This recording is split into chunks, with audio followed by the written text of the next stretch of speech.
بہجت سے ایک سوال یہ بھی کیا گیا کہ کیا کوئی گناہگار شخص امام زمانہ علیہ السلام کی زیارت کر سکتا ہے؟ چلے ہم بڑے گناہگار ہیں، بڑے فاسق و فاجر ہیں، لیکن پھر بھی دل میں ایک تڑپ، ایک محبت، ایک زیارت کا شوق تو پایا جاتا ہے نا۔ تو آیت اللہ بہجت نے پھر دیکھیے وہی متوجہ کیا، کہا کہ زیارت کا کیا ہے؟ اپنے زمانے کے امام کو تو شمر بھی دیکھ رہا تھا، شمر نہیں دیکھ رہا تھا، وہ زیارت نہیں کر رہا تھا امام کی۔ تو دیکھ کر تمہیں کیا کرنا ہے جب تک کہ امام زمانہ تم سے راضی نہ ہو جائے؟ یہ کیسے ممکن ہے کہ ان کے ارشادات، ان کی شریعت اور ان کے بتائے ہوئے احکامات کو تم مسلسل نظر انداز کرو اور اس کی مسلسل مخالفت کرو، اور جب وہ آ جائیں اور ظہور کر لیں تو اچانک سے تم ایک بٹن جس طریقے سے دب جائے تو تم تابعدار بن جاؤ گے؟ ایسا نہیں ہوگا۔ جو آج ان کی تابعداری کر رہا ہے وہ ان کے ظہور کے بعد بھی ان کا تابعدار ہوگا، اور جو آج ان کی نافرمانی پہ کمر بستہ ہے وہ ان کے ظہور کے بعد بھی ان کی نافرمانی پہ کمر بستہ ہوگا۔ اور اس لحاظ سے دیکھا جائے تو علماء فرماتے ہیں کہ ذمہ داریوں کے اعتبار سے ظہور اور غیبت میں کوئی فرق نہیں۔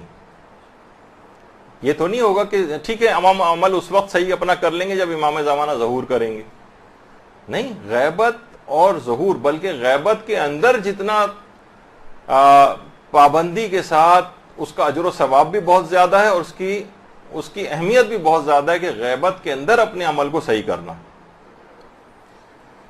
تو ظہور اور غیبت میں اس لحاظ سے کوئی فرق نہیں۔ اور لوگ کہتے ہیں بھائی ان کی زیارت ہوگی ان کی، تو اس زمانے میں بھی جب امام زمانہ علیہ السلام ظہور کر لیں گے تو کون سا پوری دنیا میں 5-6 ارب افراد تو کم سے کم ہوں گے، کون 5-6 افراد روزانہ کی بنیاد پر ان کی خدمتوں میں ہر وقت رہیں گے؟ جس زمانے میں ائمہ معصومین موجود تھے اور دیگر ائمہ زمین کے اوپر، کتنے دیگر شہروں میں مومنین ایسے ہوتے جو ساری زندگی میں ایک دفعہ بھی امام کو نہیں دیکھ پائے تھے، دوسرے ملکوں میں رہنے والے مومنین ایک دفعہ بھی امام کو نہیں دیکھ پائے تھے۔ امام زمانہ علیہ السلام ظہور فرما بھی لیں تو ہو سکتا ہے آپ کو ٹی وی اور دیگر ذرائع سے ان کی زیارت ملے، ہر وقت ان کی خدمت میں پہنچنا بھی ہر ایک کے لیے ممکن نہ ہو۔ تو اس زمانے میں بھی عمل ویسے ہی کرنا ہے، اپنا آپ کو اپنے عمل کو نیک بنانا ہے جس طریقے سے امام زمانہ چاہے آنکھوں کے سامنے ہو یا آنکھوں سے غائب ہو، جس وقت وہ ظہور بھی کر لیں گے تب بھی ہر وقت آنکھوں کے سامنے کہاں آپ کے رہیں گے، نہ آپ سے ملاقاتیں ان کی ہوں گی۔ تو اس لحاظ سے اس بات کی بڑی اہمیت ہے کہ اپنے عمل کو انسان بہتر بنائے، اور اس بات کا انتظار فقط نہ کرتا رہے کہ امام زمانہ جب آئیں گے اور ظہور کریں گے تو پھر دیکھا جائے گا اور پھر ہم اپنے عمل کو اچھا بنا لیں گے۔ نہیں، ایسا نہیں۔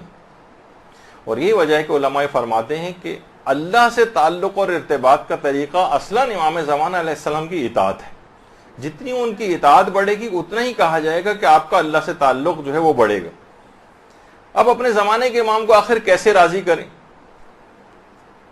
طریقہ کار کیا ہے؟